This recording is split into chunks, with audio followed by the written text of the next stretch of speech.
आज हम पढ़ने जा रहे हैं रूल ऑफ 9। किसी भी medical exam point of view से rule of 9 most important topic है, बिकॉज इससे एक या दो क्वेश्चंस हमेशा आते हैं। ठीक है, और आज हम रूल ऑफ 9 को बहुत सिंपल तरीके से कवर करेंगे। ठीक है, और कैसे याद रखेंगे वो हम देखते हैं, कुछ ट्रिक्स के थ्रू कैसे हम याद रख सकते हैं। बट रूल ऑफ 9 बहुत इंपॉर्टेंट है, इसको बिल्कुल भी नहीं भूलना, ये टॉपिक बिल्कुल स्किप नहीं करना है।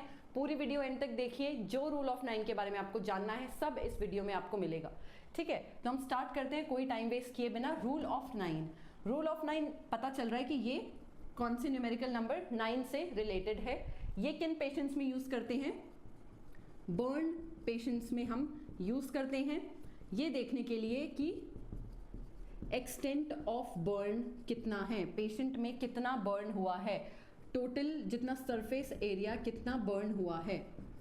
ठीक है, ये असेस करने के लिए। उसके बाद जो प्रोग्नोसिस है वो देखने के लिए कि पेशेंट कैसे ट्रीटमेंट को किस तरीके से हैंडल कर रहा है, उसकी बॉडी किस तरीके से रिएक्ट कर रही है ट्रीटमेंट के लिए। तो प्रोग्नोसिस असेस करने के लिए, ट्रीटमेंट प्लान करने के लिए।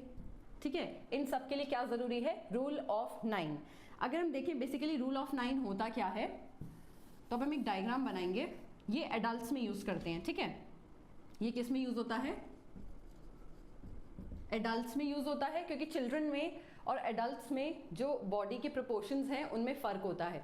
ठीक है, जो चिल्ड्रन है उनमें जो उनका हेड है उसका सरफेस एरिया ज़्यादा होता है और लेग्स का सरफेस एरिया कंपैरेटिवली स्मॉल होता है। लेकिन वहीं अगर हम एडल्ट्स की बात करें तो उनमें जो हेड का सरफेस एरिया है वो थोड़ा सा कम है। अगर हम एक चिल्ड्रन का पूरा बॉडी देखें, अगर हम एक बच्चे का पूरा बॉडी देखें तो उसकी पूरी बॉडी में जितना एरिया उसका सर ले रहा है वो ज़्यादा है कंपेयर टू जो एक एडल्ट की बॉडी में उसका जो हेड है वो जितना सरफेस एरिया ले रहा है। लेग्स लेकिन एडल्ट्स में ज़्यादा सरफेस एरिया लेते हैं, वहीं चिल्ड्रन के पैर जो होते हैं वो छोटे होते हैं, वो कम सरफेस एरिया लेते हैं। टोटल जितना भी उसका बॉडी सरफेस एरिया है उसमें लेग्स फिर भी थोड़ा सा कम लेते हैं, लेकिन एडल्ट्स में ज़्यादा लेते हैं। इसीलिए रूल ऑफ 9 किसके लिए है? एडल्ट्स के लिए है। ठीक है, अगर चिल्ड्रन की हम बात करें तो उसके लिए लुंड एंड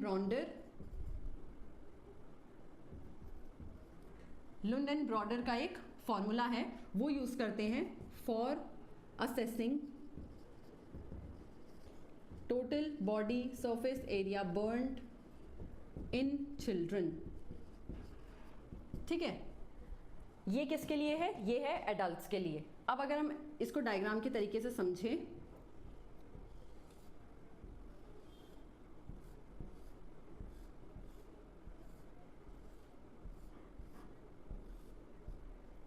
तो एक जो एडल्ट है उसमें जो उसका हेड एंड नेक वाला एरिया है, इतना जो एरिया है उसको हम कितना कंसिडर करते हैं? 9%। ठीक है, इधर तक ये पूरा कितना है? 9%। स्कैल्प, फेस, हेड, नेक सब मिला के क्या है? 9%। उसका हर एक हाथ जो है उसको क्या कंसिडर करेंगे? 9%। अगर हम पाम की बात करें, ये 1%। पाम विद फिंगर्स क्या है? 1%। अगर हम बात करें उसके ट्रंक रीजन की, तो फ्रंट वाला क्या है? 18% फ्रंट, और बैक भी क्या है? 18%। Front 18% and back 18%। Perineum area की बात करें तो वो क्या है हमारा? 1%। अगर हम लेग्स की बात करें तो वो कितना हो जाता है? Each leg 18%। इस हिसाब से हम क्या कैलकुलेट करते हैं? टोटल सरफेस एरिया कितना बर्न हुआ है किसी पेशेंट में। अगर बोलते हैं कि राइट हैंड पूरा बर्न्ड है और जो पेशेंट है उसका फ्रंट ट्रंक रीजन जो है, जो फ्रंट पार्ट है वो पूरा बर्न है, तो कितना होगा? एक हाथ 9% और ट्रंक का फ्रंट रीजन 18%, तो ये कितना हो जाएगा? 27%। इस तरीके से हम कैलकुलेट करते हैं। अगर बोले both arms and one leg तो 9, 9, 18, 18, 18, 36। ठीक है, इस तरीके से हम कैलकुलेट करते हैं। हेड बोले, वन आर्म बोले तो 18%। अगर बोलते हैं बोथ लेग्स एंड हेड तो 9 एंड 18, 18, 36 एंड 9। ठीक है, इस तरीके से हम क्या असेस करते हैं कि टोटल सरफेस एरिया कितना बर्न हुआ है। बस आप ये इमेज याद रखिए, एग्जाम में स्पेसिफिकली बताया जाएगा कि ये एरिया है, ये बर्न हुआ है, तो उस तरीके से आप असेस कर सकते हैं कि कितना रीजन बर्न हुआ है। ठीक है। अब एक चीज़ आपको याद रखनी है, इसमें हम सिर्फ जो हमारे partial thickness and full thickness burn है उन्हीं को काउंट करते हैं। सुपरफिशियल बर्न की सिर्फ ऊपर ऊपर की स्किन जल गई है उसको काउंट नहीं करेंगे। अगर बर्न की वजह से स्किन सिर्फ रेड हुई है उसको भी काउंट नहीं करेंगे। एग्जाम में अगर ट्रिक करने के लिए क्वेश्चन आता है कि एरिथमा भी हो गया है बर्न की वजह से वन आर्म में, और दूसरे आर्म में पूरा बर्न हो गया है, पूरा पार्शियल थिकनेस या फुल थिकनेस बर्न है, और हेड में फुल थिकनेस बर्न है, और एक आर्म में क्या है, एरिथमा हो गया है बर्न की वजह से, तो बताइए टोटल सरफेस एरिया कितना बर्न है। तो जिसमें एरिथमा हुआ है उसको काउंट नहीं करना, ठीक है। रूल ऑफ 9 सिर्फ और सिर्फ partial thickness and full thickness के लिए होते हैं। तो इसमें एक आर्म जिसमें पूरा full thickness and partial thickness burn है, प्लस हेड एरिया जिसमें पार्शियल थिकनेस या फुल थिकनेस है, उसको ही काउंट करेंगे। अगर बोले एक लेग में सुपरफिशियल बर्न है, एक आर्म में फुल थिकनेस है, तो किसको काउंट करेंगे, सिर्फ एक आर्म को, सुपरफिशियल बर्न को काउंट नहीं करेंगे, ठीक है। इसको हम लिख लेते हैं, डू नॉट काउंट एरिथमा और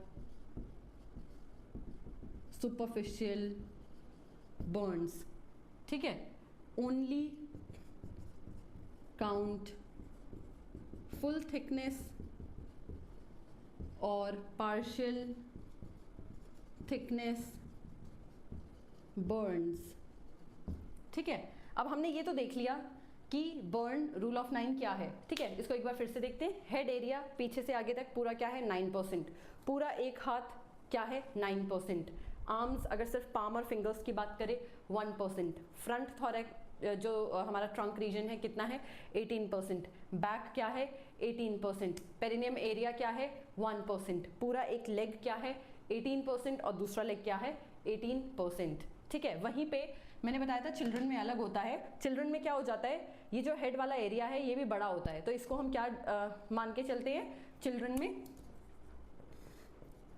इसको हम अप्रॉक्सीमेटली लेते हैं 18%, और चिल्ड्रन में जो लेग्स हैं वो कंपैरेटिवली स्मॉल होती है, तो ईच लेग कितना बनाता है 14% चिल्ड्रन में, ठीक है।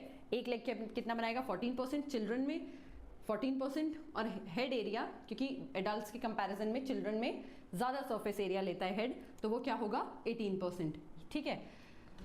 नेक्स्ट अगर हम देखें फ्लूइड ऑफ चॉइस क्या होती है बर्न के पेशेंट में, फ्लूइड ऑफ चॉइस हमेशा सिर्फ और सिर्फ रहती है RL, that is ringers lactate. सिर्फ और सिर्फ RL देना है क्योंकि ये बॉडी में जो हमारा फ्लूइड है उसके जैसा होता है, ठीक है। काफ़ी हद तक RL जो है जैसा हमारे बॉडी में फ्लूइड है उसके जैसा होता है।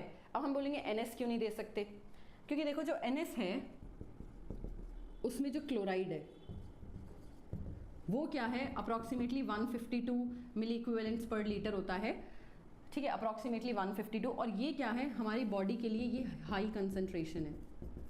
हमारी बॉडी में इतना क्लोराइड प्रेजेंट नहीं होता, तो अगर जो बर्न का पेशेंट है उसमें फ्लूइड हमें काफ़ी ज़्यादा देना होता है, ठीक है। अगर हम उसको NS दे देंगे तो क्लोराइड बहुत ज़्यादा बढ़ जाएगा जिसकी वजह से किडनी फेलियर हो सकते हैं, ठीक है। जो क्लोराइड है उसकी टॉक्सिसिटी हो सकती है, इसीलिए हम क्या देते हैं रिंगर्स लैक्टेट, क्योंकि इसमें बिल्कुल वही कॉम्पोजिशन है जो हमारी बॉडी के फ्लूइड में होती है, ठीक है। नेक्स्ट अगर हम बात करें पार्कलिन फॉर्मूला, पार्कलिन फॉर्मूला क्या होता है,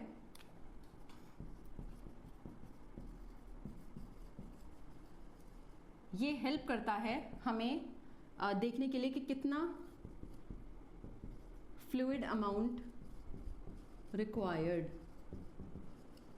इन बर्न पेशेंट्स, कितना फ्लूइड हमें देना है, और इसका फॉर्मूला है 4 ml multiplied by weight of patient in kgs multiplied by total body surface area burned. ये क्या है, total body surface area burned, ठीक है। इस तरीके से हम कैलकुलेट करते हैं। और पार्कलिन फॉर्मूला में क्या है, जो भी कैलकुलेटेड अमाउंट आती है उसको 2 हिस्सों में देना होता है, एक देना होता है पहले 8 आवर्स में और दूसरा देना होता है नेक्स्ट 16 आवर्स में, ठीक है। फॉर एग्जाम्पल 4 ml है, ठीक है, वेट हम कितना ले सकते हैं इसका 20 ले लेते हैं थोड़ा कैलकुलेशन ईजी करने के लिए, और टोटल सरफेस एरिया बर्न हम इसको कितना ले लेते हैं 9 ले लेते हैं, ठीक है, अगर हम इसको मल्टीप्लाई करेंगे तो कितना आएगा 80, देन अप्रॉक्सीमेटली 720। ठीक है, अब ये जो 720 है इसको हम डिवाइड करते हैं दो हिस्सों में। इसको अगर हम डिवाइड करें 2 में तो कितना आएगा 360 एंड 360। तो ये जो 360 है ये हमें पहला कब देना है, पहला देना है पहले 8 घंटे में जब पेशेंट हमें मिला है, दूसरा हमें देना है नेक्स्ट 16 आवर्स में। ठीक है, 24 घंटे में देना होता है। टोटल कितना हो गया ये 24 आवर्स में। एक दिन में कितना फ्लूइड हमें देना होता है, जितना हमने कैलकुलेट किया है पार्कलैंड फॉर्मूला से, जितना हमने कैलकुलेट किया अमाउंट, जितना टोटल अमाउंट आया उसको डिवाइड करो 2 में। ठीक है, 2 में डिवाइड करने के बाद जो पहला अमाउंट है उसको पहले 8 घंटे में और दूसरा जो बचे हुए 16 घंटे हैं उस दिन के उसमें हमें देना है। ये 24 आवर्स के लिए क्या है, fluid calculation. So this was about parkland formula, rule of 9 and I hope you understood it well. अगर आपको कोई भी डाउट है तो आप कमेंट बॉक्स में डाल सकते हैं। Thank you so much.